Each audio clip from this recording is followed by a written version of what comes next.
ใช้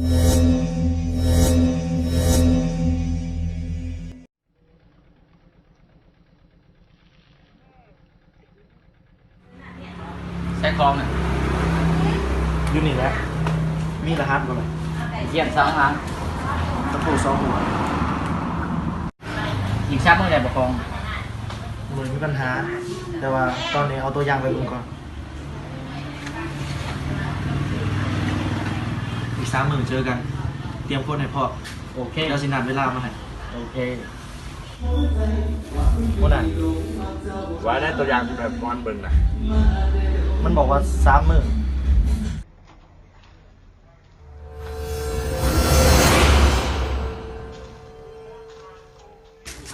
ใช้คลองตัวอย่างก่อนไปเอาอะ อยู่นี่แล้วเพิ่นน่ะ อีกจังมือได้รถใหญ่ของรถใหญ่ 3 มื้อ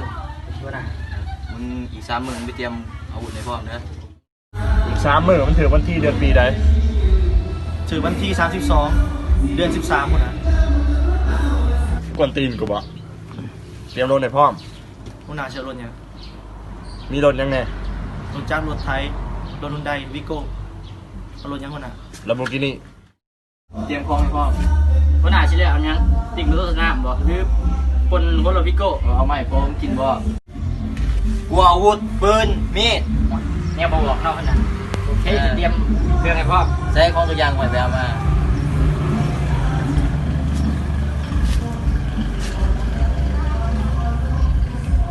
โอเค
พร้อมเบิ่แล้วบ่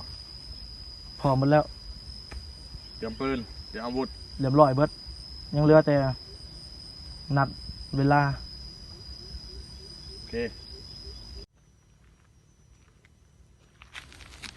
ขนาดเวลามาแล้วบ่ บ่าย2ปูที่ถึงมีนตุกติกเสร็จอะไร ไปเตรียมการไว้เบิดแล้วบ่ต้องห่วง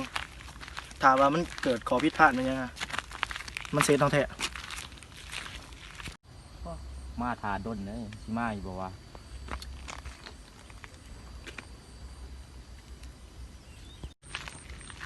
มันน่ะเสียบทองเลย โอเคเดี๋ยวกูไปถ่ายอยู่หม่องทรงเครื่องก็ได้ โอเคเดี๋ยวตามไป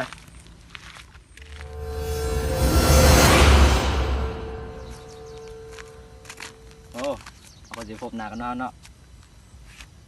ใช้ละของ สายอะไรเงิน เงินมีปัญหาเตรียมไว้พร้อมหมดแล้ว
เป็นสายบ่ บอ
มันก็หันมา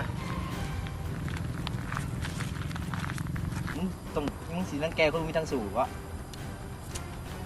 มึงสิเอาจักบอกเลย ปืนวะ เขาลาม แล้วมึงสิเอาจักเล่มเลย มีดวะ ดินสอ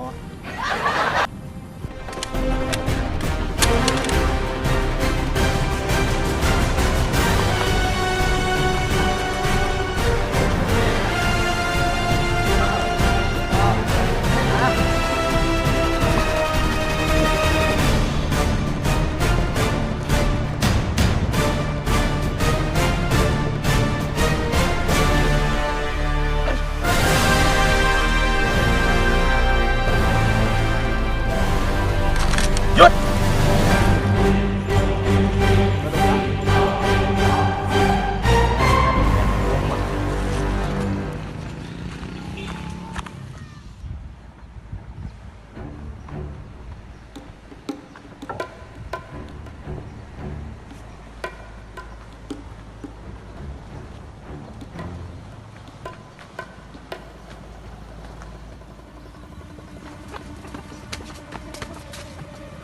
สรุปคนที่กูไว้แท้ที่สุดกระหักหล้างกูบอกไว้แท้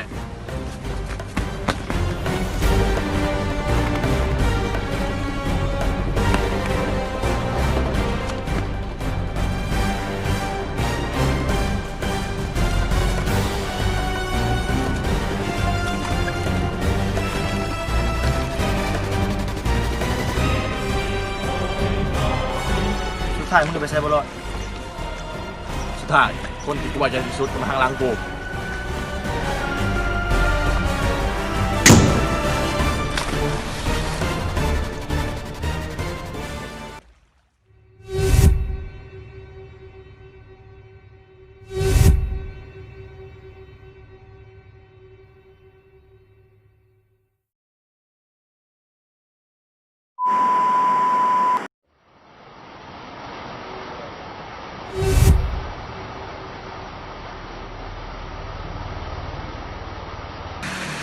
มึงเป็นลากเอาเครื่องก็บักมาไม่กูทำได้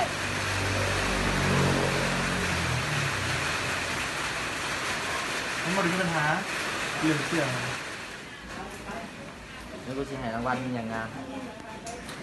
หมายถึงรางวัลนะ กูสาว มีปัญหา แต่กูสามารถไว้ใจมึงได้วะ เรื่องนั้นมึงไว้ใจกูได้กูบ่เคยหักหล้างใคร ประวัติมึงนั้นส่งโซน เรื่องไอ้ซี่กูควรสิทางมึงหลายกว่ากูสิไว้ใจมึงได้ เชื่อใจกูได้ เดี๋ยวกูจะเห็นให้มึงเบิ่งของมันอยู่ตรงหนามึงแน่นอน แต่มึงต้องติดตามเพจที่เขาวางไว้เว้ย มึงมันเรื่องง่าย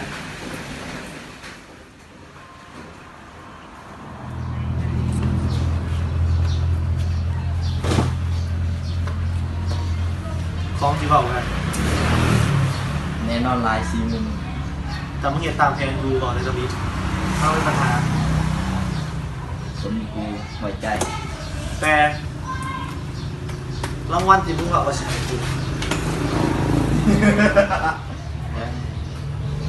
มาเพื่อนนะ ใช้รางวัล เรียกรางวัล อ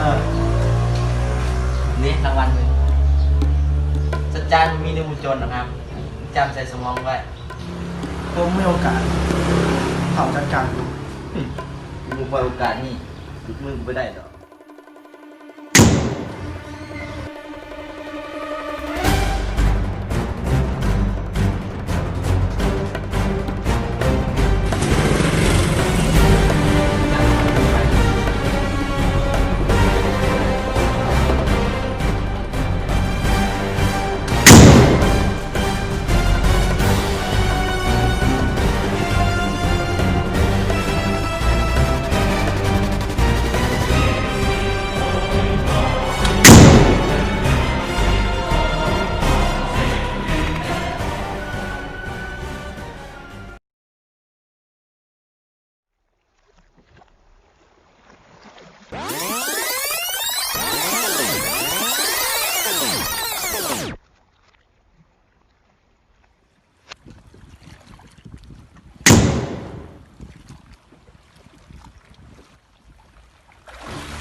สุดท้าย